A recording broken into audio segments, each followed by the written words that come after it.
ಮೂವಿನವರು ಅದ್ಭುತವಾಗಿ ಅಭಿನಯ ಮಾಡಿದ್ದಾರೆ, ಮ್ಯೂಸಿಕ್ ಚೆನ್ನಾಗಿ ಮಾಡಿದ್ದಾರೆ, ಇನ್ನೂ ಬ್ಯಾಕ್ ಗ್ರೌಂಡ್ ಸ್ಕೋರ್ ಸೂಪರ್ ಆಗಿ ಮಾಡಿದ್ದಾರೆ. Totally movie super. ನಿರ್ದೇಶನ ಚೆನ್ನಾಗಿದೆ, ಡೈರೆಕ್ಷನ್ ಚೆನ್ನಾಗಿದೆ, ಆಕ್ಟಿಂಗ್ ಚೆನ್ನಾಗಿದೆ, ಲೊಕೇಶನ್ ಚೆನ್ನಾಗಿದೆ, ಹಾಡುಗಳು ಚೆನ್ನಾಗಿದೆ. ಎಲ್ಲಕ್ಕಿಂತ ಹೆಚ್ಚಾಗಿ ಎಲ್ಲರ ಪರ್ಫಾರ್ಮೆನ್ಸ್, ಟೋಟಲಿ ಪರ್ಫಾರ್ಮೆನ್ಸ್ ಸಖತ್ತಾಗಿದೆ. ಎಲ್ಲೂ ಮೊಬೈಲ್ ಕೈಗೆ ಬರಲ್ಲ. ಆ ನಿಂಗಣ್ಣ ಸಾಂಗ್ ಮತ್ತೆ ಕೈ ತೊಳ್ಕೊಂಡ್ ಮುಟ್ಟಂಗೊಳ್ಳೆ ಸಾಂಗ್ ಬರ್ದಿರೋದು ನಾನೇ, ಜೊತೆಗೆ ಸಂಭಾಷಣೆ.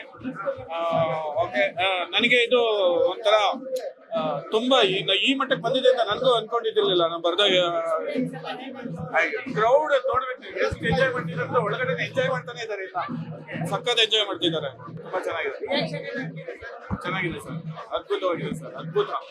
ಇದು ಅಂದ್ರೆ ನಮ್ಮ ಇನ್ನ ಸೋ ಫ್ರಮ್ ಸೋ ನೋಡಾದ್ಮೇಲೆ ಈ ತರದೊಂದು ಎಂಟರ್ಟೈನ್ಮೆಂಟ್ ನಾನು ಇದೇ ಫಸ್ಟ್ ನೋಡಿದ್ದು. ನಾನು ಕತೆ ಬರ್ದು ಹಾಡು ಬರ್ದಾದ್ಮೇಲೆ ನಂಗೆ ಗೊತ್ತಿರ್ಲಿಲ್ಲ ಈ ಲೆವೆಲ್ಗೆ ಆಗಿದೆ. ಇದೇ ಫಸ್ಟ್ ಸಿನಿಮಾ.